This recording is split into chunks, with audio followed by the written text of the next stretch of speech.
Roger Ngando, Koffi Olomide se produira à Kinshasa le 17 avril chez Simone Plaza.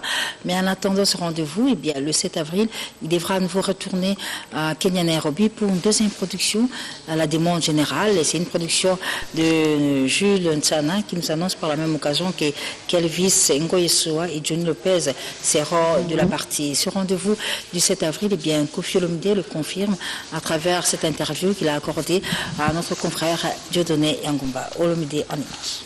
Ils ont marché dans la trace, ils ont marché partout. Ils ont fierté à Congo, parce que le nom selfie et pays nigérians, ivoiriens, tout s'intéresse à la musique. Et Naotaki, Angola, Naotaki Kenya, Naotaki Cameroun, Naotaki Soudan, Mauritanie, Burkina Faso, Mali, Tchad. Pour la première fois, Dubaï, la Inde, alors on a écouté Wana, déjà fierté à la musique à Congo. Donc, toujours Bunda, et nous avons des balles en Aya pour s'en abamoter. Donc, Naotaki Kenya, la bande nous a au courant. Une semaine avant le concert, 6700 billets vendus, sold out, $35 la place. On dirait que le concert dans la Bakikuiti a offert en plein air, mais on a été payant. Donc, à la demande générale et publique, il fallait lancer un Soussoukuna parce que bateau batterie le banda bagui belé trop. C'est comme ça que nous avons un Soussoukuna concert le 9 à Bomas of Kenya. Nous avons battu à Kenya. Jules Sana Mona Congo. C'est quoi l'ennemi que les Congolais peuvent bailler belé parce que mini bailler na concert on a battu à Kenya, battu à Tanzanie, à Ouganda, tout et la peine donc mini battu à Congo. Parce que Jules Sana yemo mutazana makamwana na côté na Zalina Johnny Lopez, ma grand prêtre à Kenya, bazana Kelvis Ngoyesoa, bazana Epembeni. Yamwana donc le 9 to bandelango à la demande générale du public et Sengo trop pour la musique d'absolu à Congo. Mais moi respect zongi. Samedi le 9 avril. Et vous avez 4 jours après l'anniversaire à Papa Nangai, Papa Charles, Bandegopa Cameroun, Nazokome la Bango. Après on a mis toqué dans Soudan, quartier la Témo Bimba, et puis toqué Bama Moussou Belé Belé où ils allaient. Les hommes s'appellent que merci na bateau yo. Bazagundima. Pour le lot Saint James Hall, na Oshwe, puis il y aura 5 sur 5. Hier, Maman Tchalamon a Betaki, toi ça qui dit la maman nationale, toi ça qui dit là, nous t'adorons, tu es notre maman. A petit exemple, Maman Tchalayende Ali, initiatrice Yamaïcha, où est Sangi Sarabissonio surtout. Exemple, à PC, nous souhaitons Batunio sur Balandango. Place où on est à place à Obeta musique. Pas jeune, moins jeune, Ayaya, vraiment, bureau Yali Kuneza, confité à la Rakuna Tony Mbaya Obeta. Mais il dans Zolo Baboé. L'un des plus grands studios d'Afrique centrale, Baza au monté en bilan tout est allé déjà sur place. Nous avons un ingénieur de France, nous avons un ingénieur à Congo, Tony Kaleta, nous avons un chinois qui a isolation, donc nous avons fait un enseignement pour un rêve d'enfance, Studio Rolls Studio, la Rolls des studios. Donc nous avons la Katia, Kofi Central. Là c'est Robert Ali, Studio Sori Bandi. Et vous avez une chaîne, chaîne de télévision et à Kofi Central. Et on a la trace Congo. On a la musique surtout, mais la façon enfin, le clip Nyoso, je dis bien Nyoso, et surtout il y a 13e apôtre, le 31 mars, il va livrer Bisso à Kofi Central à Paris. Et nous avons vu que nous avons tout bazotala na mokili mobimba pour karibu ya chance na biso ba mona biso na mokili mobimba. Sorti à DVD volume 1 na volume 2 et ça bongo le 5 avril 2016 na Paris. Nous avons vu que vente ya ba DVD wana et un prix à 10 €. Nous avons autorisé de prendre ça à prix na structure à Kofi Central mais nous allons me permettre de ça que DVD à 10 €, n'a pas gros, n'a pas donc 10 €. Pour nous jouer DVD où on a Paris, détaillant on a grossiste, pour les gars 33 rue Poulet. La maison Mogo, où originellement rythme et musique, c'est que tu retiens un moment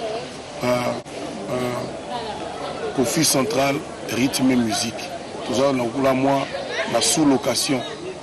La sous-location, tu as une bâtonne pour bâtonner surtout, kaka adresse Mokowana, c'est-à-dire 33 rue Poulet, Paris 18e, Paris 18e, donc na Château Rouge, na rythme et musique.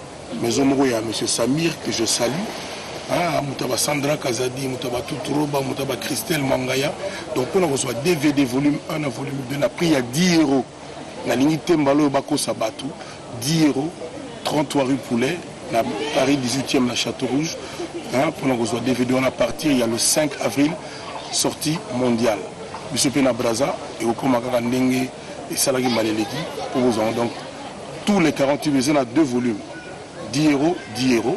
Sur le volume 1 yoka, volume 2 yoka, sur le volume tous les 2 yoka, mais 10 €. La boy, bagolobao, cher, bagolobao, c'est la mission marché, bako sabatou.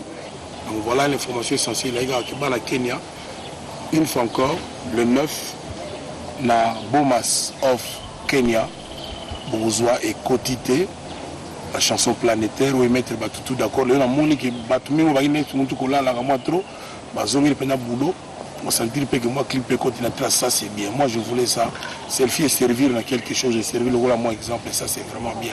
Donc, tous les la boulot pour Congo, et ils ont la place dans le numéro 1 en musique en Afrique.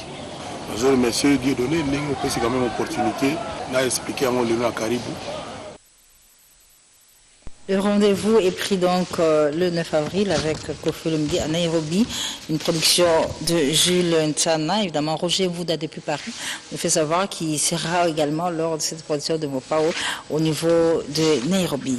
Werason recrute chef des disciplines. Bonjour, bonjour Roger. Bonjour Limousine. Bonjour Isipa. Werason Aouka chargé de discipline, chargé à social.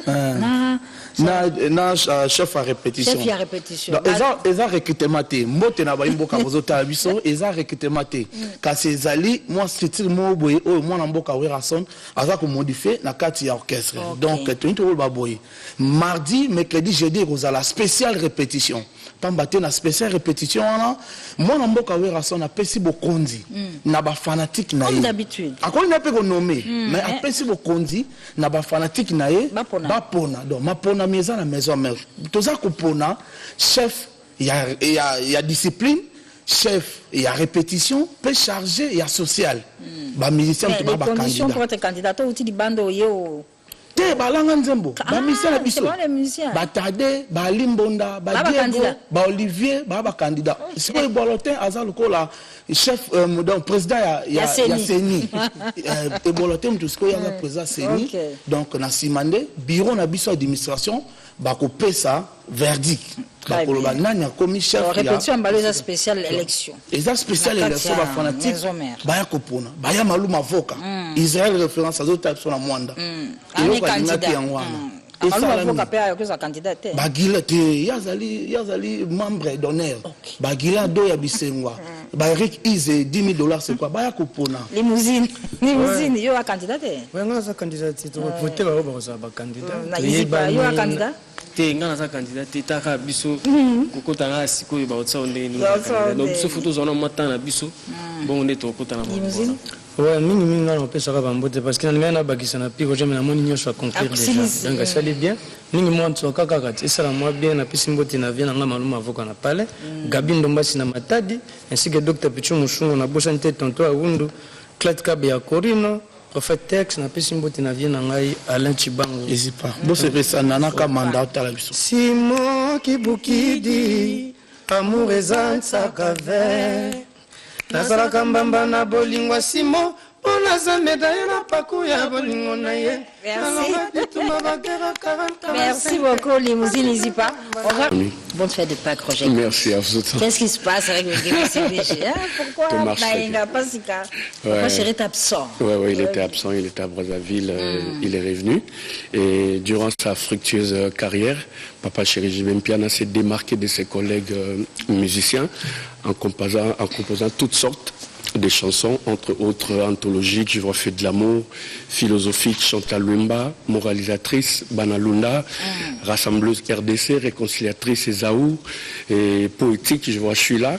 Et puis lyrique, on voit Cavalier solitaire. Donc arrêtez-nous là, mamie, car la liste ne sera jamais exhaustive. Mais les organisateurs du festival culturel de toutes les écoles de Kinshasa, en collaboration avec Millennium Production, leur choix est tombé sur Papa Chéri pour le 30 avril, à partir de 14h à l'école Bosembo, par rapport à sa chanson, par rapport à sa composition éducationnelle. Donc j'ai fait allusion à la chanson Éducation. Ouais, j'ai fait allusion à la chanson Éducation. Ouais, donc là, c'est vraiment un chef-d'œuvre où aux élans réalistes, Papa Chéri a prodigué des sages conseils à tous les enfants de prendre en considération et d'appliquer l'éducation.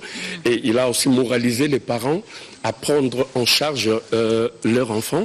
Et voilà pourquoi le 30 avril, tous les abbés et tout le préfet de toutes les écoles de Kinshasa ont choisi Papa Chéri pour agrémenter le 30 avril à partir de 14h à l'école de Bosembo. Et du coup, je souhaite un bon dimanche et une joyeuse fête de Pâques à l'homme de l'or noir. Entre lui et le pétrole, il n'y a pas de trait d'union. Merci infiniment à son éminence Maître Kazil, l'abondance n'est nulle jamais. Et puis bon dimanche à Fiston Tezo, bon dimanche à Mike Makema. Je n'oublie pas Maître Thierry Mouteba Lubumbashi, Thierry Kata, Emery Moukeba, entre lui et les dollars américains, il n'y a pas de trait d'union. Et bon séjour à Trésor Chica. Merci beaucoup. Mais yo, Okomela, paiement.